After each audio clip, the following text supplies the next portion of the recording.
जय श्री राधा रानी सरकार की, जय श्री कृष्ण भगवान की, जय माघ मास महत्म की। माघ मास महत्म के 24वें अध्याय की परम सुंदर कथा को आज हम आपको सुनाने जा रहे हैं, जो कि इस प्रकार है। लोमश ऋषि जी महाराज वेद निधि ब्राह्मण से आगे की कथा का वर्णन कर रहे हैं। कहने लगे हैं कि जिस समय पिशाच योनि युक्त राजा चित्ररथ देवदूती ऋषि के आश्रम के निकट मूर्छित होकर गिर गया, उस समय महर्षि उपासना में लीन थे। जिस समय देवऋषि तपस्या से उठे तथा पिशाच योनि में राजा को देखा, उस समय पिशाच योनि युक्त राजा भयानक आकार युक्त था तथा दहाड़े मार मार कर रो रहा था। उसकी योनि जीर्ण शीर्ण अवस्था में थी। महाभयानक पिशाच अत्यंत कष्टमय स्थिति में कराह रहा था तथा त्राही त्राही कर रहा था। देव ऋषि ने कहा कि हे पिशाच, तू कौन है? तू मेरी कुटिया के निकट किस प्रकार आया? तू क्यों इस प्रकार दारुण कष्ट भोग रहा है? मेरे आश्रम में आने के पश्चात कोई भी जंतु कष्ट नहीं पाता है, सभी को वैकुंठ के समान सुख प्राप्त होता है।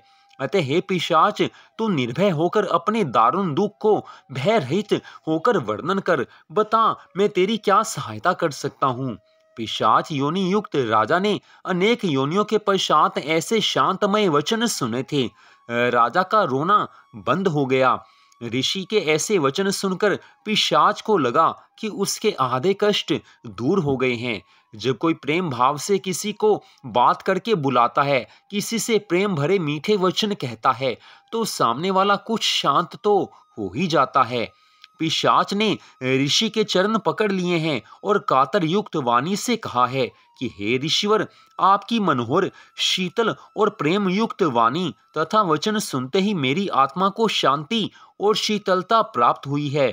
मुझे ऐसा प्रतीत हो रहा है कि जैसे मेरे दुखों का अंत हो रहा है तथा पुण्य फल उदय हो रहे हैं।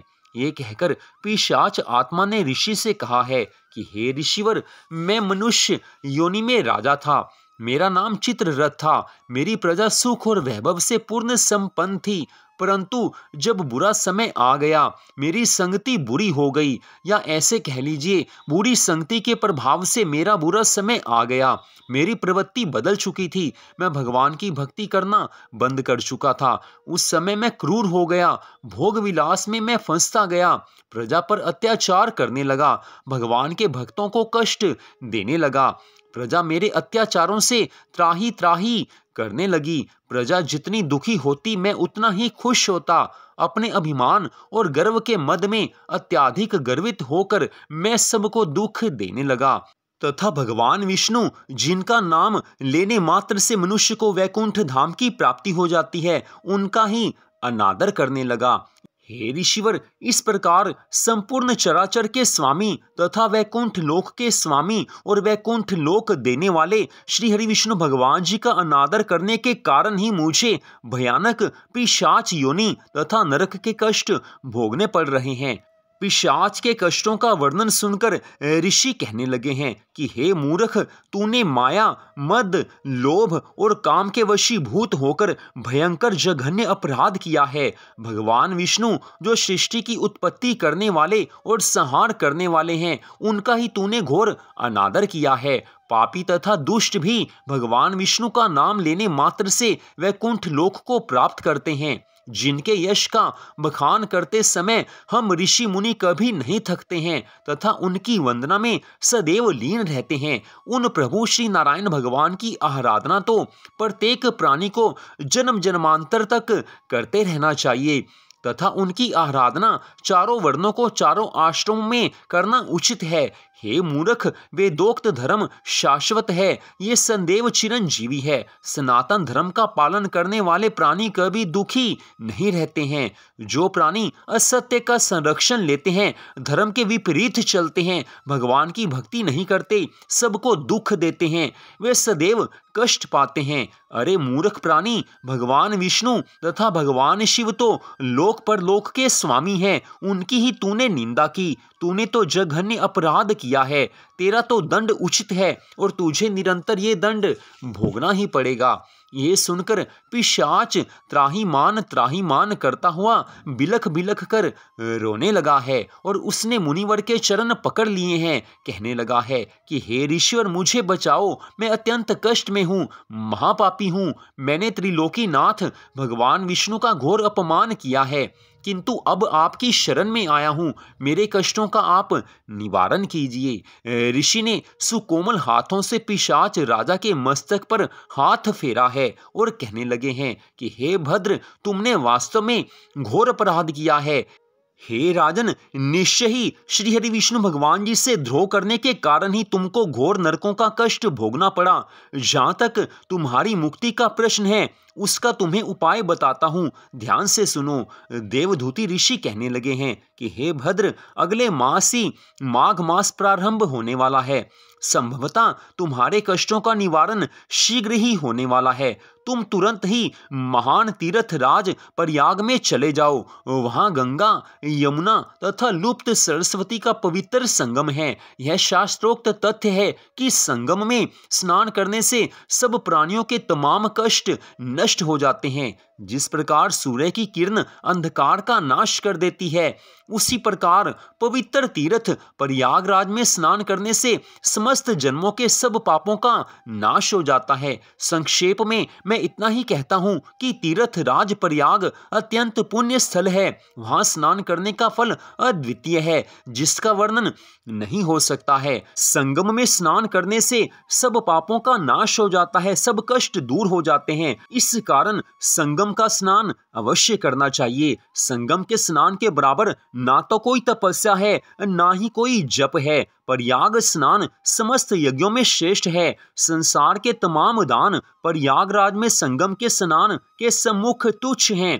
प्रयागराज में संगम पर स्नान मनुष्य अगर करता है तो उसके लिए स्वर्ग का द्वार उसी समय खुल जाता है। इसके स्नान मात्र से संपूर्ण प्राणियों को मोक्ष की प्राप्ति होती है। अग्नि की एक तुच्छ चिंगारी भी आग की बड़ी बड़ी लपटों को, बड़े बड़े घास के ढेर को तो क्या, भवन को भी स्वाह कर देती है।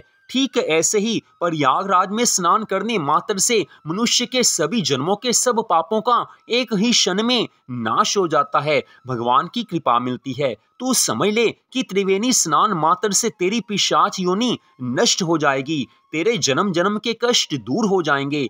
भगवान विष्णु तथा भगवान शिव तेरे कष्टों को दूर कर देंगे तथा तू अवश्य ही पिशाच योनि से मुक्त होकर मुक्ति को प्राप्त करेगा तथा स्वर्ग का अतुल्य सुख जन्म जन्मांतर तक अवश्य भोगेगा।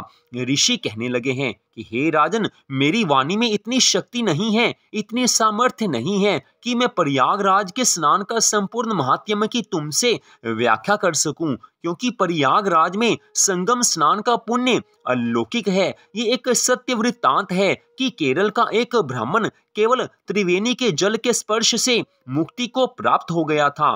पिशाच योनि युक्त राजा मुग्ध होकर ऋषि महाराज के इन वचनों को सुन रहा है। उसने अत्यंत कातरवाणी से कहा है कि हे मान्यवर ऋषि, मुझे केरल के ब्राह्मण की उस कथा का वर्णन सुनाइए, जिससे मेरे हृदय की शंका दूर हो जाए तथा मेरे हृदय को जो अत्यंत दुखी तथा चलायमान हो रहा है, उसकी जिज्ञासा शांत हो सके।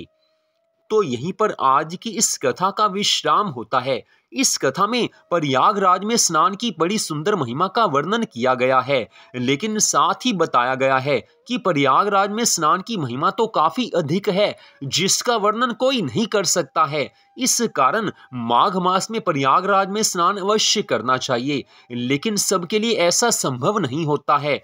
तो घर में जब हम स्नान करते हैं, माघ मास में जब हम प्रातःकाल स्नान करने लगे, उस समय तीर्थ राज प्रयाग का नाम बारंबार लेना चाहिए। बारंबार गंगा, यमुना, सरस्वती, त्रिवेणी का नाम लेना चाहिए, तो भी भगवान की कृपा से प्रयागराज के स्नान का पुण्य फल प्राप्त हो जाता है।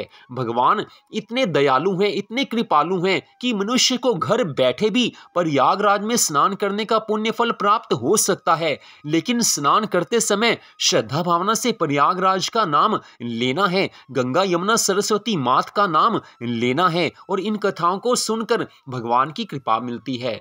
तो माघ मास के इस पावन समय को व्यर्थ नहीं गंवाने देना चाहिए। थोड़ा सा समय शेष बचा है। माघ मास के इस पावन महीने का कुछ दिन शेष रह गए हैं, तो अपने मन को भगवान की भक्ति में लगाकर आनंद मनाइए, भगवान की भक्ति कीजिए, भगवान के नाम का जाप कीजिए, भगवान की कथाएं सुनिए। जितना भी हो सके इस मास में अधिक से अधिक भगवान की भक्ति करेंगे तो भगवान की पूर्ण कृपा मिलेगी। तो अगले भाग में आप आगे की कथा सुन पाएंगे। आज की इस कथा को आपने सुना, आप सबका हार्दिक धन्यवाद। जय श्री राधा रानी सरकार की, जय श्री कृष्ण भगवान की, जय सद्गुरुदेव श्री बंसी वाले महाराज की, जय माघ मास महत्म की। जय जय श्री राधे, जय जय श्री राधे, जय जय श्री राधे श्याम।